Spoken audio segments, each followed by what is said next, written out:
In less than 4 years, the political novice has become a leader with an authoritarian, unpredictable, and provocative style. His strategy, or rather his obsession, deciding alone. The result, he has divided America, gotten angry with Europe and Canada, declared war on the media and on the environment, and has ousted or forced out 37 of his main collaborators, among them John Bolton and Anthony Scaramucci. Donald Trump comes in at 11 o'clock in the morning, looks around, says, "What's up for today?"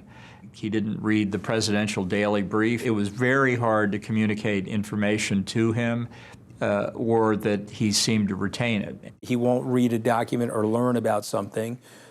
He is making the assumption that he knows way more about something than he actually does. The question is, does he function the way a president of the United States needs to function? And the answer is he does not. He is the White House press secretary. He is the White House communications director. He is the chief of staff. He is the national security advisor. He is driving all of this. I think this goes back in part to his view that it's his gut reaction to things that served him well in his business career, at least that was his view, and would serve him well as president. He wants everybody to fall in line around him, but he is searching from time to time for honest opinion. Well, he spends a lot of time on the telephone with friends. The problem here is the president would hear from people who know absolutely nothing about a particular issue. He is not somebody who is the product of his advisors. Donald Trump is Donald Trump.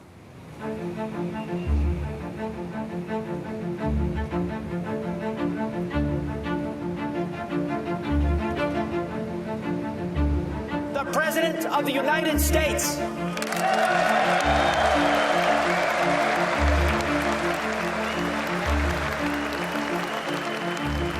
February 4th, 2020, a triumphant Donald Trump turns the traditional State of the Union speech into a campaign speech.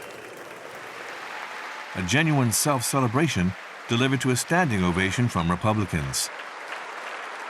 On this day, it would seem his path to re-election is assured.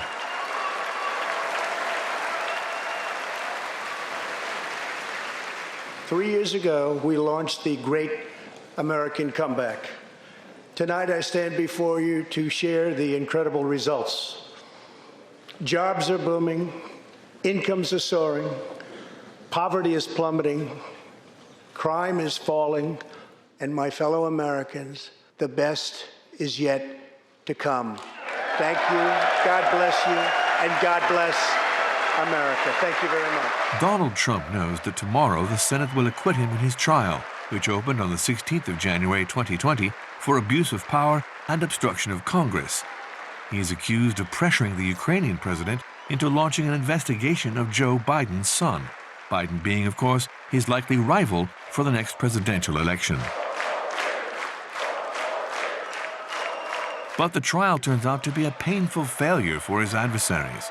After he refused to shake her hand, Democratic Chairwoman Nancy Pelosi took a copy of Trump's speech and ripped it to shreds on camera in front of the whole world.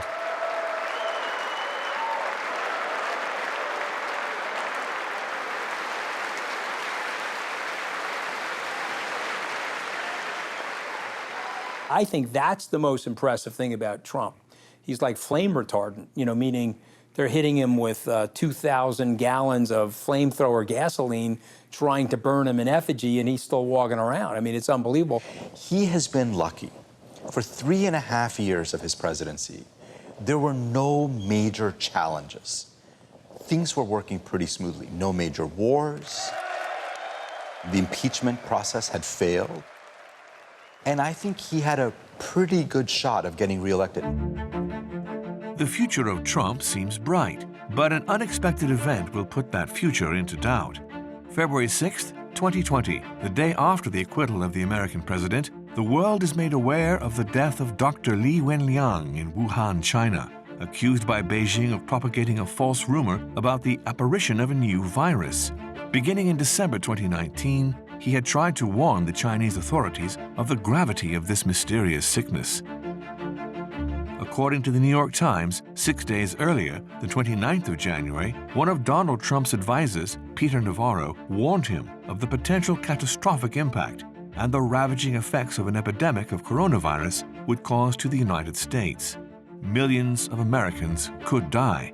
But Donald Trump does not take Navarro's warnings seriously. He chooses instead to minimize the impact of coronavirus to avoid creating a panic on the stock market.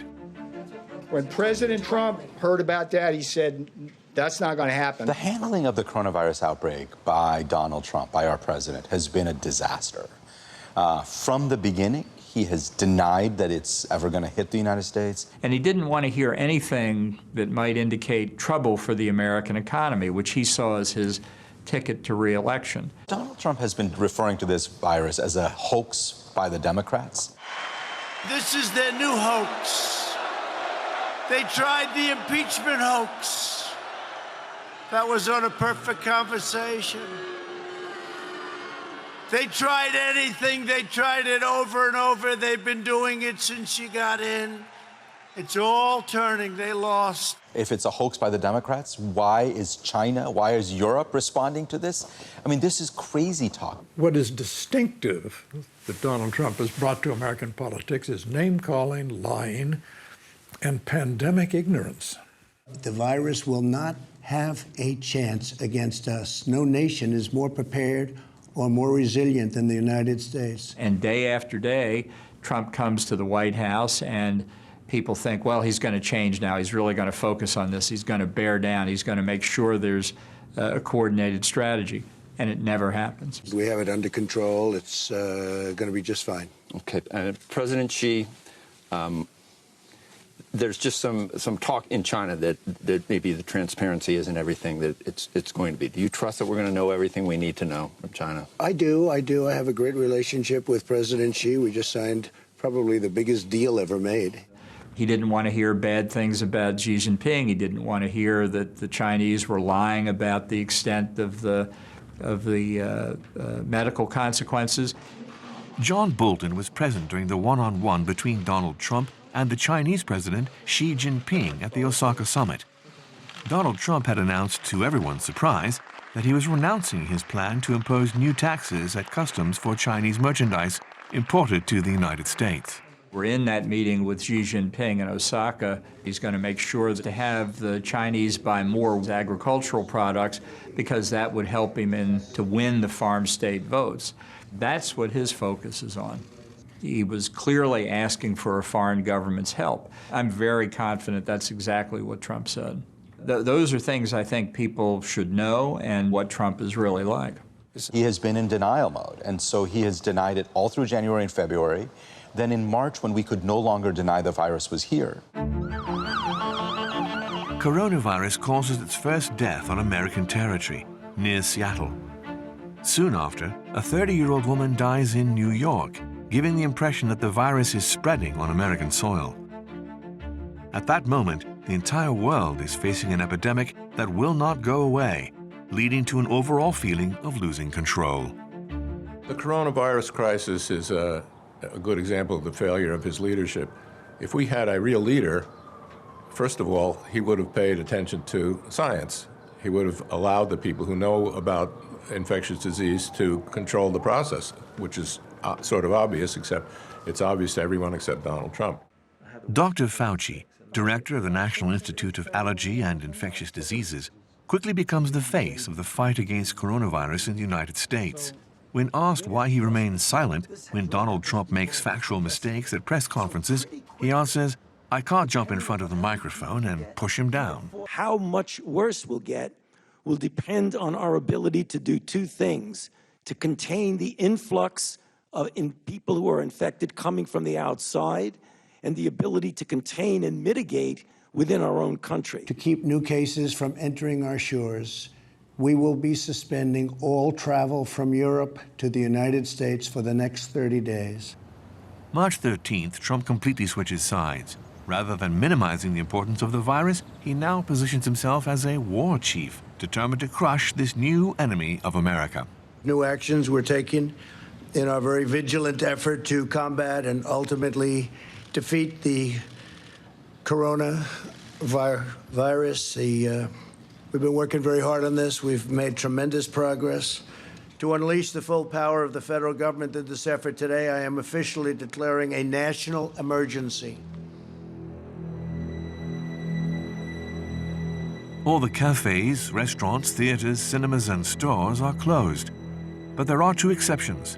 Grocery stores and gun stores will remain open. The coronavirus pandemic is pushing people to rush to the stores to buy guns and ammunition. Weapons sales are exploding in most American states. Sales are as much as 5 times higher than usual. Donald Trump confirms that he has given in to demands made by the NRA, the powerful arms lobby.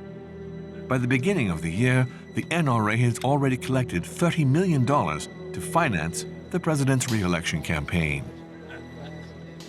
It's too bad. It's too bad because we never had an economy as good as the economy we had just a few weeks ago.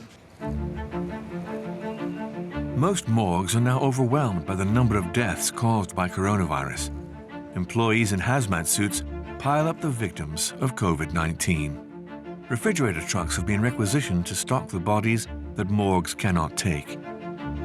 And I'd like to just ask and caution that the media, we would respectfully ask the media and politicians and everybody else involved not do anything to incite a panic, because there's no reason to panic at all. This is something that is being handled professionally. The coronavirus is very much under control in the USA. It's going to disappear. It's like a miracle. It will disappear. March 4th, we have a very small number of people in this country infected. March 10th, we're prepared. We're doing a great job with it. It will go away. Just stay calm. It will go away. What do you say to Americans who believe that you got this wrong? That's why CNN is not trusted anymore. They are not trusted. They are fake news. Remember that. Go ahead. First, we were called fake news, and then Trump, doubled down on it and started referring to the news media in the United States as the enemy of the people. I'm so proud of myself. I didn't call them the fake news media. I didn't call them. I said to myself, I will not today, in front of our great armed forces, call them fake news. We know the real truth, but we won't say it today. You know, the United States of America should not be a place where the president can just start labeling members of the news media as the enemy. You know, he is attacking the credibility of the press, and I just didn't think we should stand for it.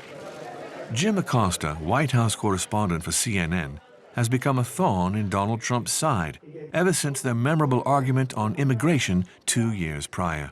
The president was repeatedly referring to that caravan as an invasion. We knew it wasn't an invasion, but this was a further indictment of immigrants in this country that the president was making. You know, he was referring to immigrants in all sorts of derogatory ways, in ways that presidents of the United States had not done in the past.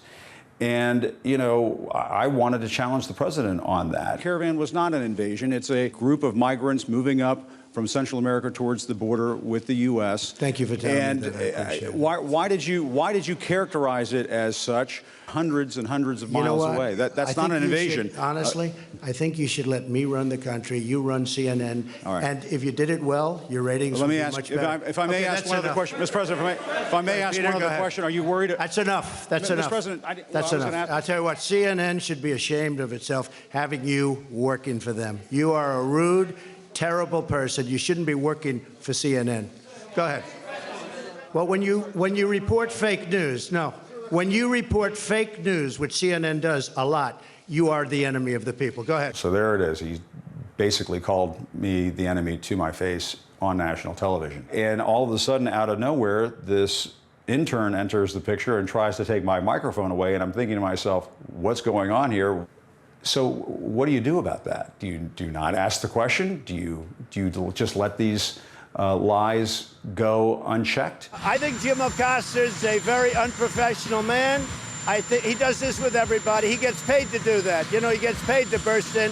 He's a very unprofessional guy. I look at my phone and it says that my press pass has been suspended. When you're in the White House, this is a very sacred place to me. This is a very special place. You have to treat the White House with respect. You have to treat the presidency with respect.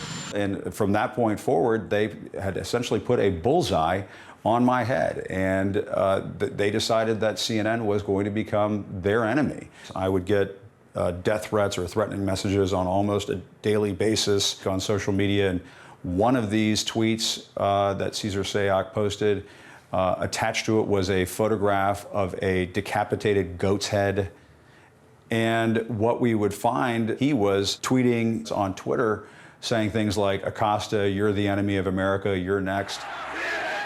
Donald Trump announces on Twitter that every Monday he's going to award the Fake News Awards to the most dishonest and corrupt journalists and news media outlets of the week.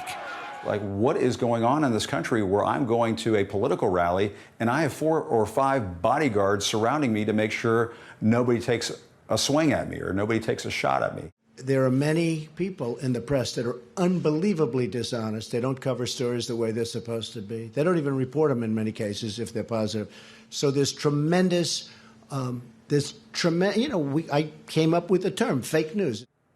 It's a real shame to me that the United States government, that the White House, that the president and his team would be using that kind of rhetoric. The kind of rhetoric that puts a bullseye on our backs, puts people's lives in jeopardy. I have kids, I have a family. Other reporters, other journalists, photographers, and so on who are going to these rallies, they have families. Does the President of the United States really understand what he's doing? On fake news CNN,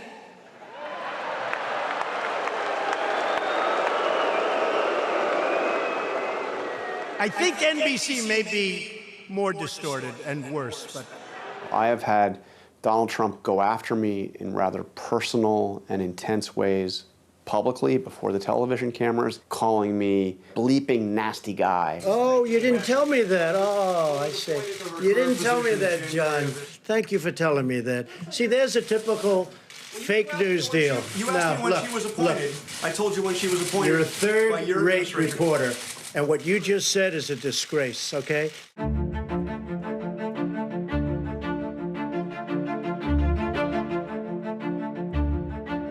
In New York, the coronavirus pandemic is out of control. To relieve the overwhelmed morgues, the authorities have decided to bury the unclaimed dead on an island located in the Northeast Bronx. During a Surreal press conference, Donald Trump promotes the use of bleach to cure coronavirus. Supposing we hit the body with a tremendous, whether it's ultraviolet or just very powerful light, and I think you said that hasn't been checked, but you're going to test it. And then I said, supposing you brought the light inside the body, which you can do, either through the skin or in some other way. And I think you said you're going to test that, too. Sounds interesting. Right, and then I see the disinfectant, where it knocks it out in a minute, 1 minute. And is there a way we can do something like that by injection inside or almost a cleaning? Because you see it gets on the lungs and it does a tremendous number on the lungs. So it'd be interesting if you could. And maybe you can, maybe you can't. Again, I say maybe you can, maybe you can't. I'm not a doctor. You're going to have to use medical doctors with. But it sounds interesting to me.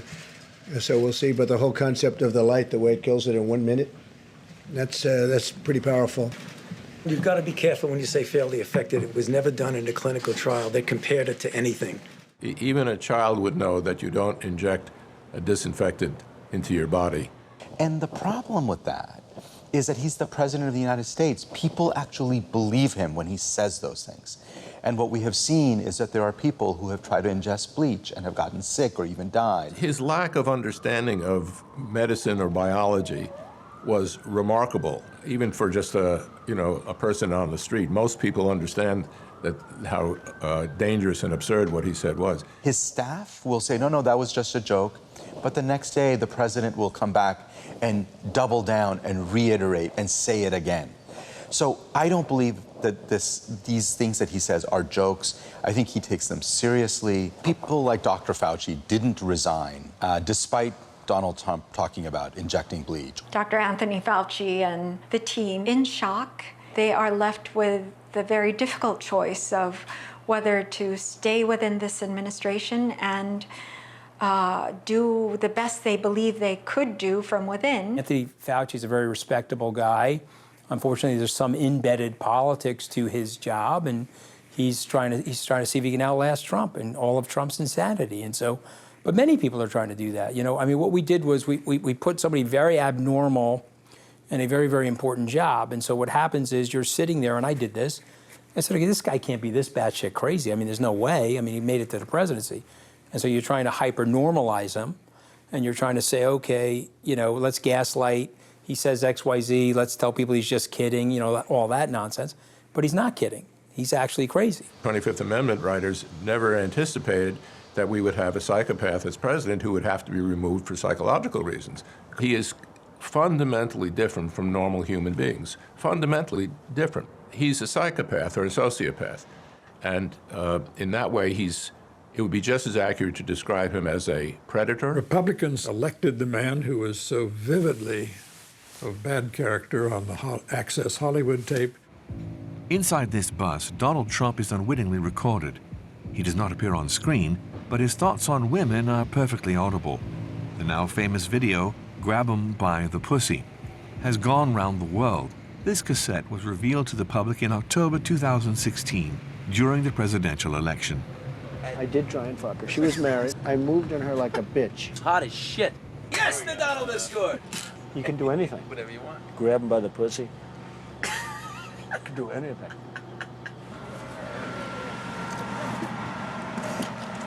Hello, how are you? Hi. Mr. Trump, how nice are you? seeing you. Pleasure Terrific. to meet you. Throughout his career, Donald Trump has targeted women. The millionaire has never hidden his sexism.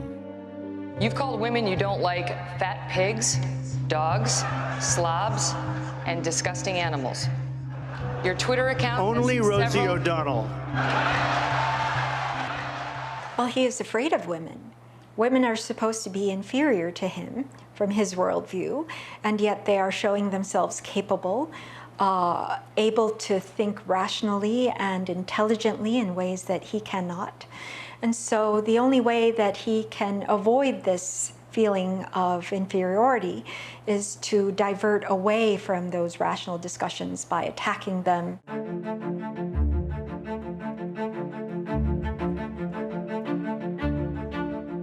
On the roof of a building in Times Square, deserted from the pandemic, an artist originating from New York has installed a clock which is counting the number of lives that have been lost in America due to the mismanagement of the pandemic by President Trump. So you're talking about 2.2 million deaths, 2.2 million people from this. And so if we could hold that down, as we're saying, to 100,000, it's a horrible number. Maybe even less, but to 100,000. So we have between 100 and 200,000. We all together have done a very good job, but 2.2 up to 2.2 million deaths, and maybe even beyond that. I'm feeling very good about what we did last week. Is someone who cares nothing for the well-being or even the life of others, and only for their own benefit. And that's Donald Trump, as he's shown throughout. He doesn't really have any sense of empathy for others. He doesn't care about the American people. What he cares about is himself. I think wearing a face mask as I greet presidents, prime ministers, dictators, kings, queens, I don't know, somehow I don't see it for myself. French government officials accused Trump's America of intercepting the masks they had ordered, which were already in a plane ready to leave. U.S. buyers arrived and took control of the masks by offering to pay twice as much. America first, no matter the cost. From this day forward, it's going to be only America first. America first. Donald Trump's foreign policy is essentially, you hear him say it all the time, America first. His belief is, you know, other countries do whatever the hell you want to do. We're going to do what we want to do, and if our interests align, fine. He does not believe in alliances. He's a man who thinks that America does not need allies. The president doesn't like that. You know, the president wants us to be America first, which is sort of code for America alone. Of course, there's a history to that phrase. I don't know if it's a history that the president really understands, but America first was the movement that opposed U.S. involvement in World War II. So America first were those that thought that it was a mistake to go to war against Nazi Germany and Imperial Japan. He has a perverse view about America. his vision for America is a negative, dark, dystopian vision. It's so strange to watch the president interact with our European allies, our historic allies, our closest allies diplomatically, economically, to see the president of the United States, in a sense, treat our European allies as adversaries. And he's very aggressive. He's had, with the French. Yeah, it'll be, we have to make him perfect. He is perfect. There's no sense of shame or embarrassment here on the part of Donald Trump. Trump saw Macron, as he did every other Democratic foreign leader, as somebody who could bring him benefits that he wanted. John Bolton recounts that after meeting with Emmanuel Macron, Donald Trump whispered to him, "Everything that guy touches turns to shit." Before we left Washington for the famous summit with Putin in Helsinki, he asked if Finland was part of Russia. I don't think he saw that as a fault or a gap that didn't augur well for American foreign policy. The low point of the Trump presidency and foreign policy was probably in Helsinki, when he met with Vladimir Putin and said, "Did you interfere in the American election?" The entire American intelligence community said, "Yes, they interfered, and here's how, and here's who did it." And Putin said, "No, I didn't do it." And Trump came out and said, "Well, I can either believe Putin or my own intelligence community, and I choose to believe Putin." They're dying to see us make a little bit of a mistake. They analyze every word. They say, did he say that? Could it have been? Did he say something positive about Russia? I think he loves Russia. In response to a press question, Trump said, "Well, I think the meeting with Putin might be the easiest of all. Who would have ever thought that?" And the answer is nobody except for Donald Trump. Putin, I think, well, we know he says that the collapse of the Soviet Union was the greatest geopolitical tragedy of the 20th century. We know that he wants to reestablish Greater Russia and its influence on its neighbors. Trump had better relations with some of the authoritarian leaders. Why is that? The psychiatrist, I'm sure, would have a field day with that. I think it's really because he liked the way the big guys did this. They weren't constrained by legislatures or politics and electoral constraints. So he kind of admired that and liked to show he could do it too, although he knew actually he couldn't. To demonstrate the frivolousness of the Trump approach to the external world, it would be North Korea. Trump first come out with, outrageously incendiary rhetoric, seem like you're on the verge of a major war, maybe even a nuclear war. No nation on earth has an interest in seeing this band of criminals arm itself with nuclear weapons and missiles. And then grab the guy you were just insulting and say, let's go and have a summit, and be all smiles and acting like, and he even talks about exchanging love letters with Kim Jong-un. And then we fell in love, okay? No, really. He wrote me beautiful letters, and they're great letters. We fell in love. The president's reaction was kind of juvenile. It sort of demeans the office of the presidency, so I don't really respond to it. A new world can begin today. A 4-minute video clip, which Donald Trump put together in secret with a few of his advisors, was shown to the North Korean leader during their meeting. The American journalists could not believe their eyes. "I think Kim loved it," said Donald Trump. Destiny Pictures presents a story of opportunity. A new story, a new beginning. One of peace, 2 men, 2 leaders, 1 destiny. Well, I think after a while you get used to it. I mean, that's part of the problem. I can't tell you how many times we explained to him why the United States was in South Korea because of the partition after World War II in 1945 and all the history that flowed from that. And he never seemed to get it. Well, after a while, what's the point of telling him anymore? Or what's the point of laughing about it? It's just another fact of life you have to deal with. Beyond that, he also cares deeply about how he's portrayed. I mean, this is ultimately the Trump show, and he wants to be the most important person on the world stage. You can have all sorts of individual quirks and still be a great leader. Winston Churchill was, Charles de Gaulle was. So what if they were narcissists? They performed. Trump does not. We came over and I said, hey, I'm over here. I want to call it Chairman Kim. And we got to meet, and stepping across that line was a great honor. A lot of progress has been made. A lot of friendships have been made, and this has been in particular a great friendship. At the end of the summit, nothing had happened. There were no major agreement that came out of it. North Korea's nuclear program kept going. He was never willing to do that. He was never willing to acknowledge that Kim Jong-un was just playing, and that we spent 2 years in these chases after Kim Jong-un to have summit meetings and never made any progress on the nuclear front at all.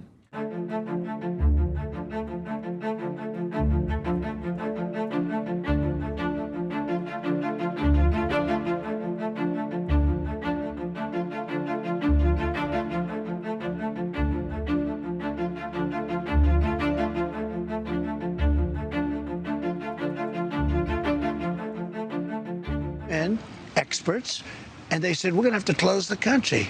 I said, we've never closed the country before. This never happened before. You're saying, I said, are you serious about this? We are going to take this country that's fully employed, where we have 160 million people working, and you're telling me we have to close it? And people are going to go out of business, and they're going to go bankrupt, and they're not going to have jobs? What are we talking about here?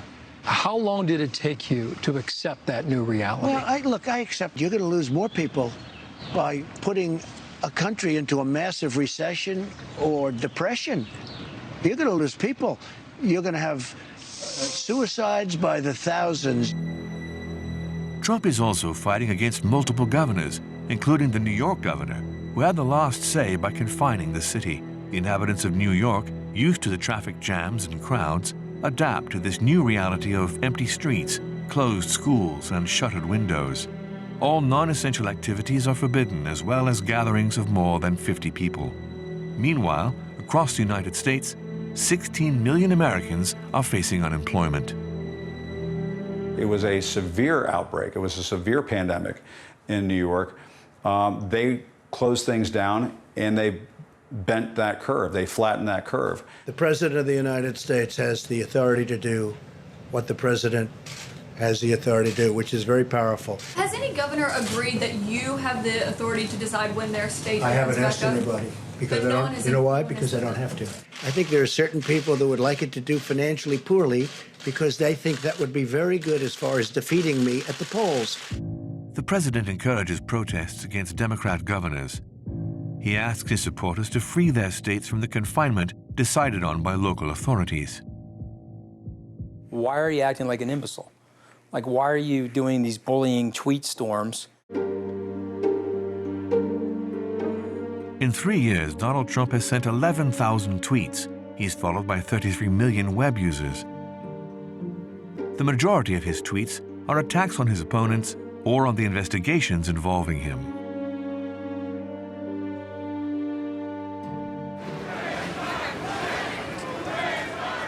Multiple governors have not given any sign of quarantining themselves.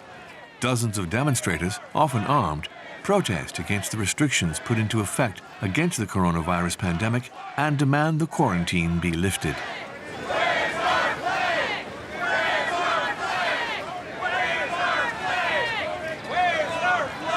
In multiple states, among them Florida, no measures are taken. People are shoulder to shoulder in parks, and the beaches are overrun. We have a problem. Now, the next couple of weeks are going to be critical in our ability to address those surgings that we're seeing in Florida, in Texas, in Arizona, and in other states.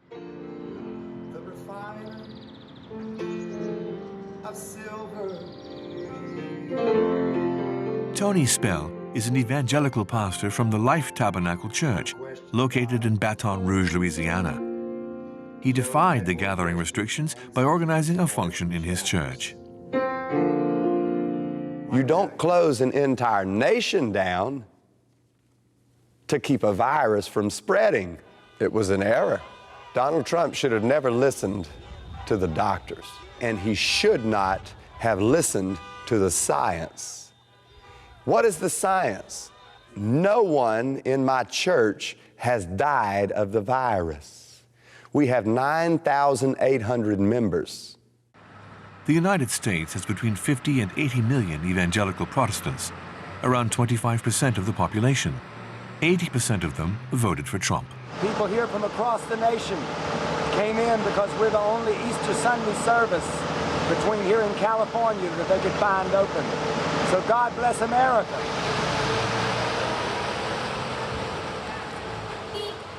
So during this pandemic, people from 40 states across America have come in and worshiped with us because they want to be in a free church in America where they can practice their freedom of religion.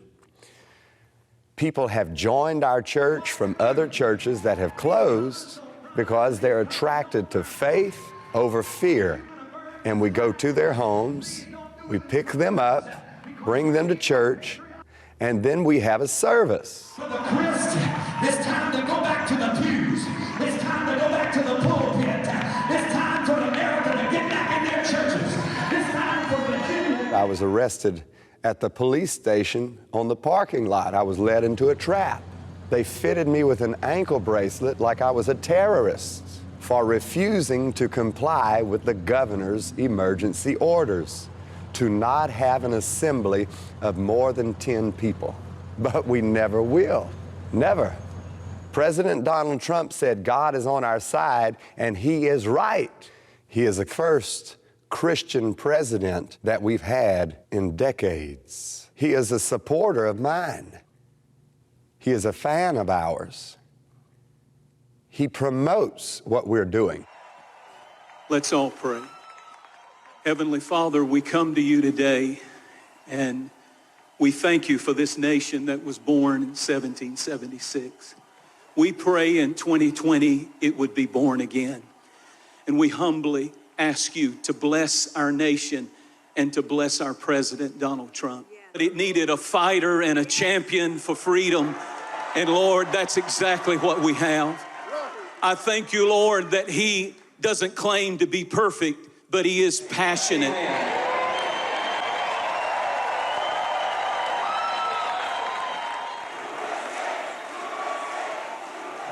Thank you very much. That was beautiful.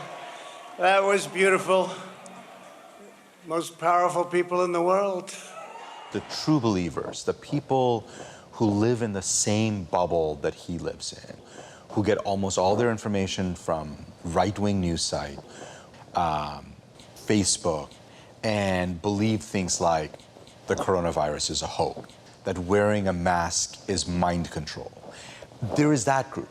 They are not going to abandon him. They are going to stay with him. If he loses the election, they will believe that it was a fake election. They will not abandon him.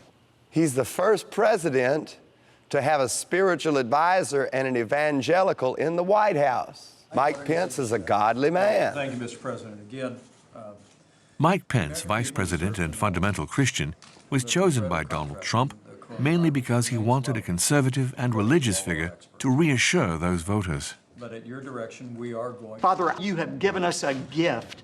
President Donald Trump, who wants to bring healing to this country, and we know we have a president who wants to make America good. Amen. Amen. Beautiful. Thank you, guys. Thank you so much. The Bible says that Jerusalem should be the headquarters of the nation of Israel. So Donald Trump fulfilled biblical prophecy in moving that. So the Christians of America said this needs to be done. Do you want to be blessed? Do you want to have favor? Yes, I do. Then move the embassy to Jerusalem. And then the State Department said, no, you'll disrupt things. And Donald Trump, who's a disruptor, said, I don't care, and he went ahead and did it. And we moved the capital of Israel to Jerusalem. That's for the evangelicals. You know, it's amazing with that. The evangelicals are more excited about that than Jewish people. And he listened. He is a wise president. All of the embassies in Israel, including the U.S. Embassy, are located in Tel Aviv, since no country has recognized Jerusalem as the Hebrew capital since its annexation after the war in 1967. Its relocation created something of an explosion in the region. He saw the entire approach to Israel as almost a reelection strategy. Some of his core supporters, including people like Sheldon Adelstein, were, hardcore pro-Israel, and he gave them staunchest supporters in the United States something that no other president would, which was, moving the U.S. Embassy to Jerusalem, basically giving the Israelis a green light on their annexation on the West Banks. This is an extraordinary voyage. President Trump, Donald, I'm honored to be here today. Thank you. Bibi Netanyahu has not survived as long as he has. He's had a kind of support that no Israeli leader has had since 1948. And I think that he had this notion in his head that he would have loved a moment on the world stage where he was, crafting the ultimate deal, peace between the Israelis and the Palestinians.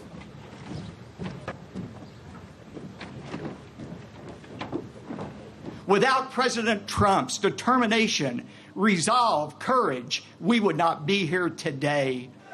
While Israel celebrates the inauguration of the American embassy in Jerusalem, in the presence of Donald Trump's daughter, the West Bank and the Gaza Strip burst into conflict. More than 60 Palestinian protesters are killed by Israeli forces.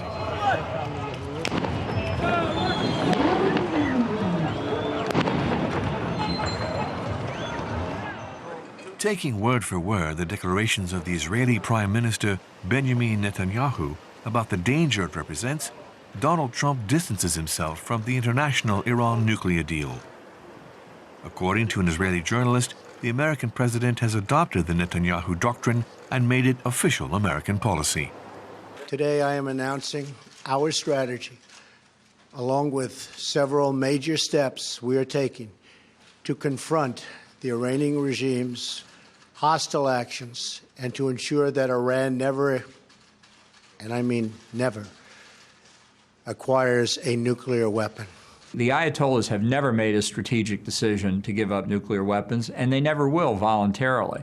So if you want to remove this threat to peace and security in the Middle East, and not just the nuclear threat, support of terrorism, conventional military activity in Iraq and Syria, around the region, that regime needs to be removed, and yet he was never willing to do that. The United States military successfully executed a flawless precision strike that killed the #1 terrorist anywhere in the world, Qasem Soleimani.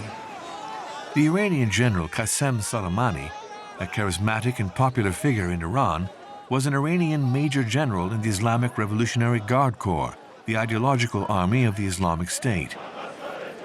Israel was surely warned of the American raid.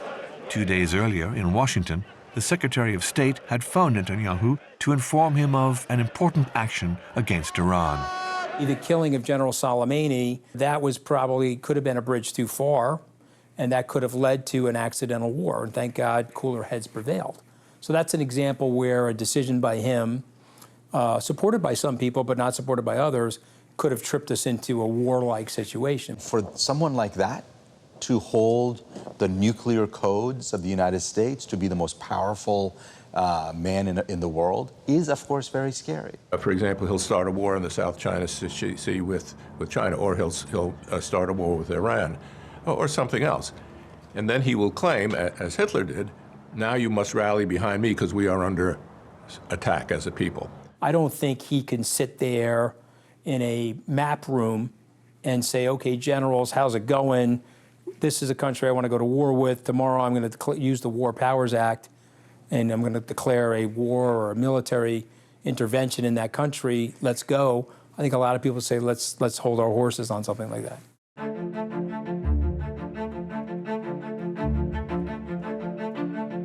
Across the United States, COVID deaths reached 100,000.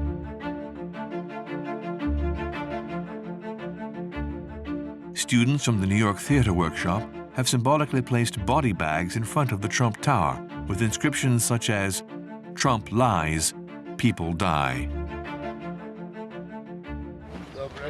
The epidemic exposes immense racial, social, and medical inequalities. 70% of the deceased were African American. Food banks are being stormed. An emergency support plan under the form of stimulus checks is voted for by Congress. Trump, never missing an opportunity to take all the credit, wanted his signature to be on the checks that would be sent out to beneficiaries. A 17-year-old African-American adolescent dies of COVID-19. Without medical insurance, he was refused treatment.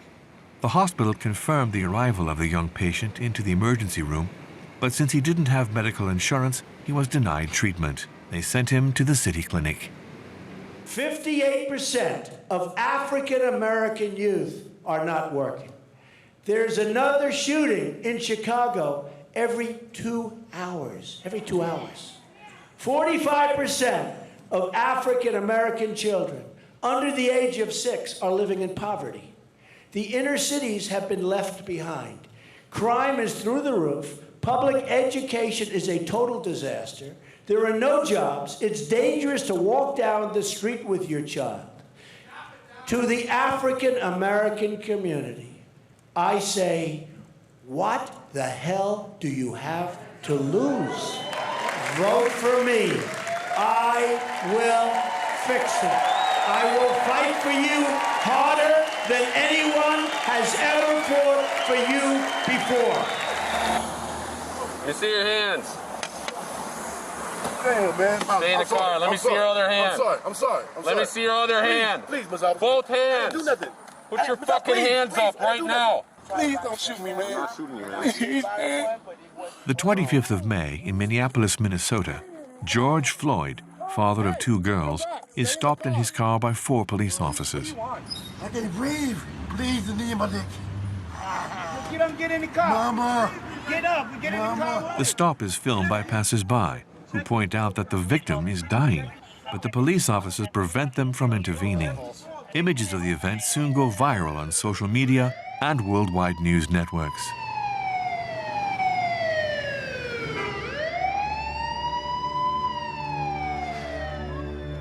Protests and riots against racism and police violence explode in Minneapolis and then in the rest of the country over the next few days.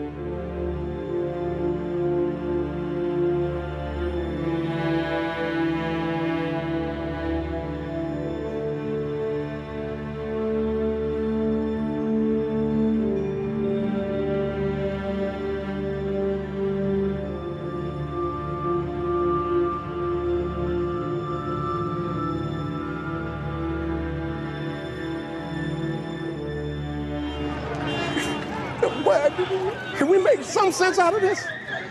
Can we make some sense out of this?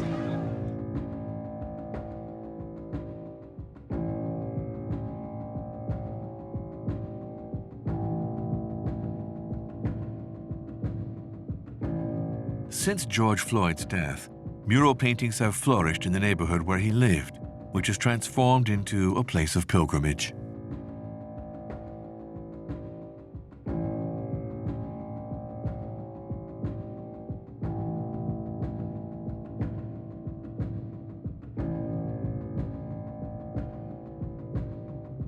Trump knows how to incite that racist hatred thing that's deep inside of most people, which is inside of his base. People have always hated Black people. People come over to this country. It's always been a sentiment of anti-Blackness, and Trump, he prospers off that. Take a knee! Yeah!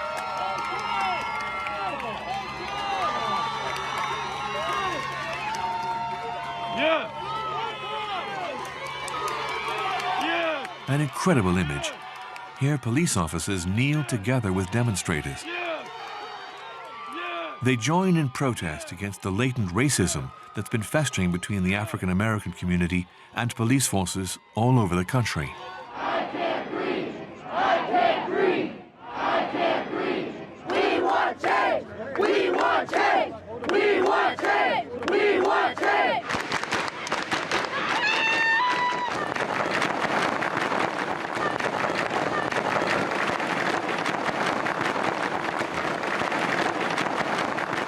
George Floyd's death ignites every American city. Hundreds of people are gathered in front of the White House. Out of urgency, fortified walls have been put up around the presidential residence. Donald Trump flees from his office and is made to hide in a bunker for over an hour, a bunker that was created in the event of a terrorist act. President Trump asks for the exterior lights of his residence to be turned off, while the protests against racism and police brutality rage on. What happened in this city last night was a total disgrace. I am dispatching thousands and thousands of heavily armed soldiers to stop the rioting, looting, vandalism, assaults, and the wanton destruction of property. It just shows his total disregard for American people to unleash the army, our military forces, into American streets. It's an occupation. It seems like we're heading towards a dictatorship. In 2 weeks, the fortunes of American millionaires increased by nearly 10%, which equates roughly to a $300 billion gain. In the same period of time, 22 million Americans declare themselves unemployed. 1 in 6 African-American workers lose their jobs. June 6th, Donald Trump, having yet to condemn the murder of George Floyd, calls a press conference to boast about his economic record. This is a great tribute. What we're announcing today is a tremendous tribute to equality. We're bringing our jobs back.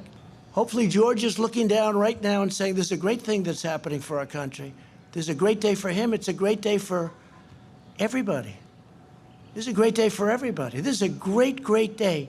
3.5 years of data is now in. He hasn't done anything really to help those people. You can't have like somebody, a racist, be the president of the United States. It's not a good look for a country whose first name is United. You can't have somebody that divisive. Nobody's ever done for the black community what President Trump has done. His actions are very clear, and to me, he only seems to pick on black people in lots of issues. He certainly uses terminology and language that racists use. But I think the breaking point for me was the full-blown racism towards the women of the squad, the congresswomen. Those 4 women, he said, go back to the country that you originally came from. The 14th of July, 2019, a tweet from Donald Trump is aimed at 4 Democratic congresswomen who are of ethnic minorities. He suggests that they should go back to the totally broken and crime-infested places from which they came.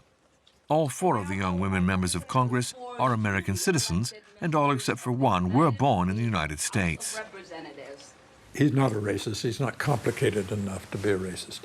Racists have views, have theories. Hitler had a whole theory of why the Jews were bad and the Germans were good, and it was all balderdash and nonsense, but it was an idea, it was a worldview. If you think that any of this is based on philosophical or more abstract thinking on Trump's part, I think you're giving him too much credit. In Portland, law enforcement officers with no identification or insignias leap out of unmarked vehicles dressed in brand new khaki uniforms. These officers have gridlocked the city without authorization from the local authorities and are brutally and forcibly scattering Black Lives Matter activists. These men take their orders straight from Washington, from Donald Trump.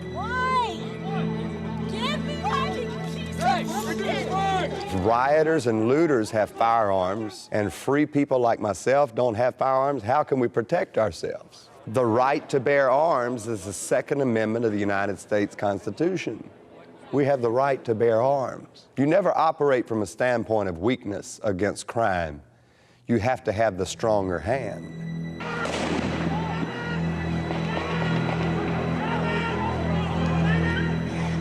The city of Kenosha in Wisconsin is shaken by angry protests after police shoot young African-American Jacob Blake. The situation is extremely tense. Shortly before midnight, gunshots can be heard. A 17-year-old adolescent, self-appointed militant and weapons fanatic has just shot 2 protesters. He is stopped by the police. With Kenosha, Donald Trump, he should have denounced the shooter. He's absolutely empowered white supremacists. Donald Trump is looking like the Grand Master of the Ku Klux Klan. He empowers them. I believe a civil war would be entirely conceivable. I think we need to prepare for that. Pandemic is not the worst scenario with this presidency. The worst is still yet to come. There has been a whiff of fascism in the air here in the United States. It is a path to darkness. We were witnessing the dawn of an ultra-nationalist movement. Political rhetoric that is just unusual to the average American has become commonplace and normalized. You are pulling the wool over your own eyes. You're turning a blind eye to things if you don't recognize what we're witnessing, what we're seeing with our own eyes. This is not America. This is not what America was supposed to be. It's not what it says in our doctrines. What we've witnessed over the last 4 years is we've seen nastiness and cruelty sanitized and normalized in this country. You know, for some reason, it's become okay for some Americans to see little Latin American children locked up in cages down on the border.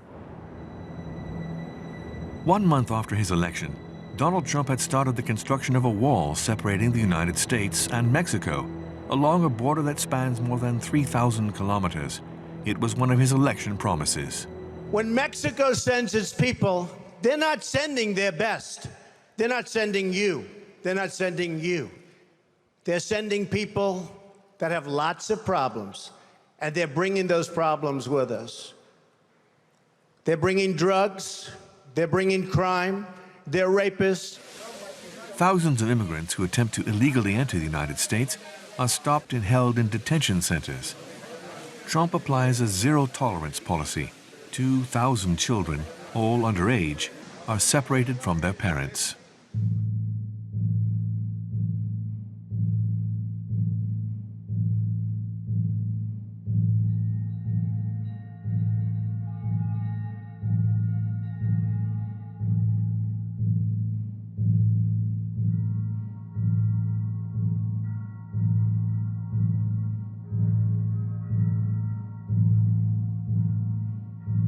My mind goes to the children that Donald Trump is keeping in cages. When you think about this, I think about the separations of families. I think about how un-American Donald Trump has made America. Anybody who knows anything about children or has children understands that this will have permanent, life-altering effects on these children. Permanent. This is a trauma that doesn't go away. You know, I'm the son of a Cuban refugee. I never thought I would see a day where people would accept that sort of thing here in this country.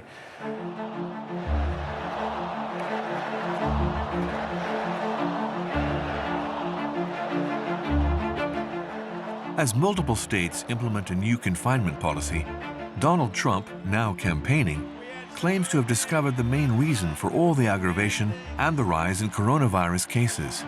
When you do testing to that extent, you're going to find more people, you're going to find more cases. So I said to my people, slow the testing down, please. Donald Trump predicts a massive crowd for his first meeting since the beginning of the coronavirus pandemic. But the event ends up having an audience of 6,000 people in a room set up for 20,000. Curiously, for this meeting, Donald Trump chooses to play music from the film Titanic. Joe Biden is not the leader of his party. Joe Biden is a helpless puppet of the radical left. And he's an unbelievable communicator, okay? He speaks with a third-grade linguistic quality, and he's got probably a third or fourth grade vocabulary, but he is an unbelievable communicator. He has a blunt force level of communication where people will watch him. There was a time we were in Albuquerque, New Mexico. We had just finished the rally, came up the steps of the plane, and as he was taking his coat off, he looked over at me. He said, "Hey, Scaramucci, you want to see my speech?" And I looked at him, I said, "Yeah, okay, Mr. Trump, I'd like to see your speech." So he reached into the coat, and he took out a piece of paper. There were 4 words on the paper scribbled in his, like, cardiac arrest handwriting. And you see that? That was my whole speech. You see that? This is what the American people want.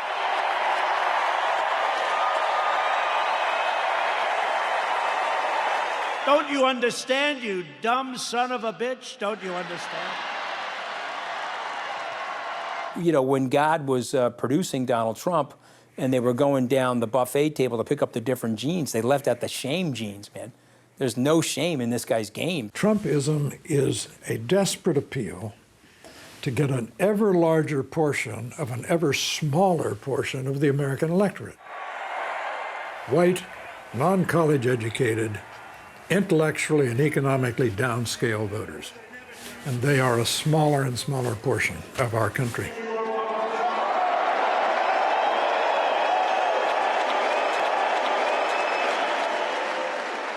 He has alienated, I would say aggressively alienated, some of those key constituencies, key voter groups that you need to win.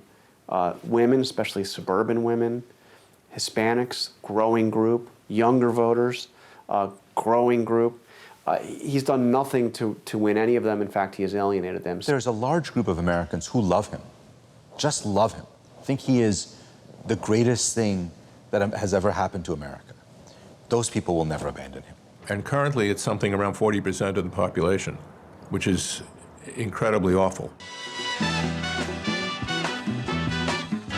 Joe Biden, the Democratic candidate who will be facing Trump next November, chooses Kamala Harris as his running mate. With an Indian mother and a Jamaican father, she will be the first black woman to be nominated as Vice President of the United States. Donald Trump has already started his attacks, calling Kamala, quote, nasty, whining about how she is, quote, mean to his appointees. It's no surprise, because whining is what Donald Trump does best, better than any president in American history. This virus has impacted almost every country, but there's a reason it has hit America worse than any other advanced nation. It's because of Trump's failure to take it seriously from the start. From the lakes of Minnesota to the hills of Tennessee, across the plains of Texas. While the Democratic convention happens virtually and with no physical audience, the Republicans stand in front of thousands of supporters stuffed into the White House gardens, a first in the history of the United States, disregarding tradition. Joe Biden is weak. And violence we have seen in Democrat-run cities all, like Kenosha, Minneapolis, Portland, Chicago, and New York, and many others, Democrat-run. There is violence and danger in the streets of many Democrat-run cities throughout America.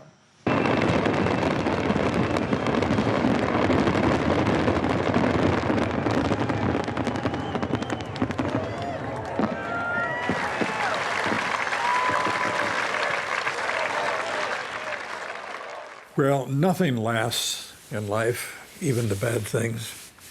But 8 years of this president, particularly an unhinged, reelected Donald Trump, who would feel validated not only in his policies, but in his manner. The man who has reduced presidential rhetoric to name-calling and 280-character tweets, the coarseness, the vulgarity, the childishness of it all. And 8 years of this would have so coarsened American discourse, and reelection would have so validated a kind of gangster approach to public life. He just shouldn't be president. He's a danger to the American civilization and the global civilization as president.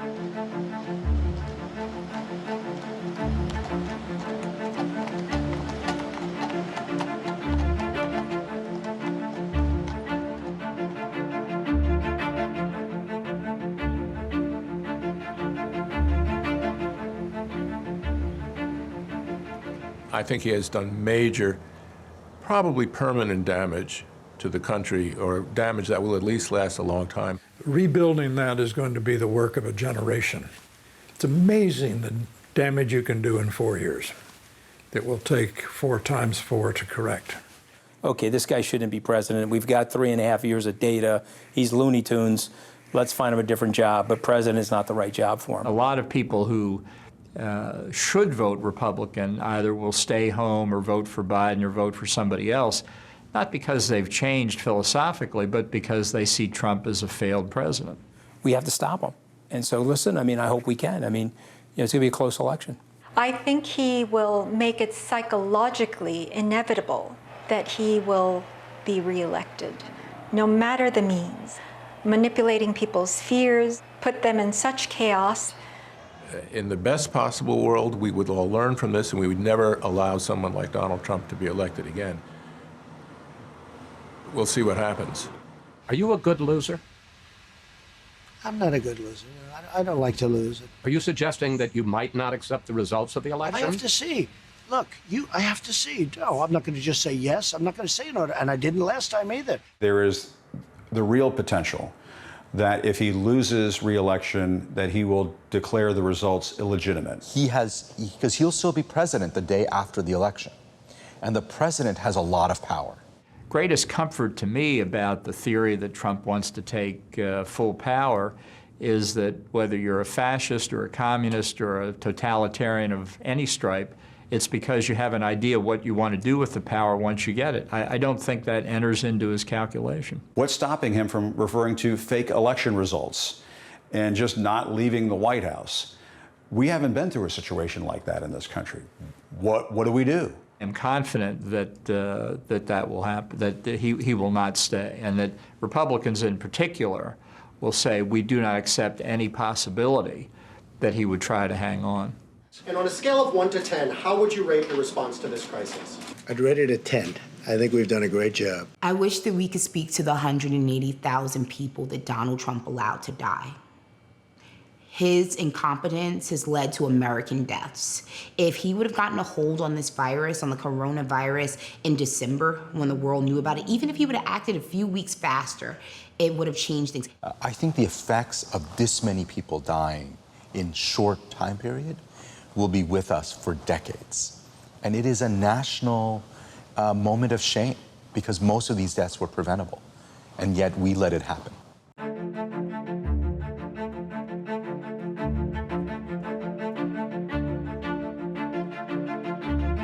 October 2nd, 2020, Donald Trump is tested and declared positive for coronavirus. When we saw those images of the president and he's getting off of Marine One on the south lawn of the White House, hand looking defeated, to me, that was a sneak preview of coming attractions. That may be what he looks like on election night.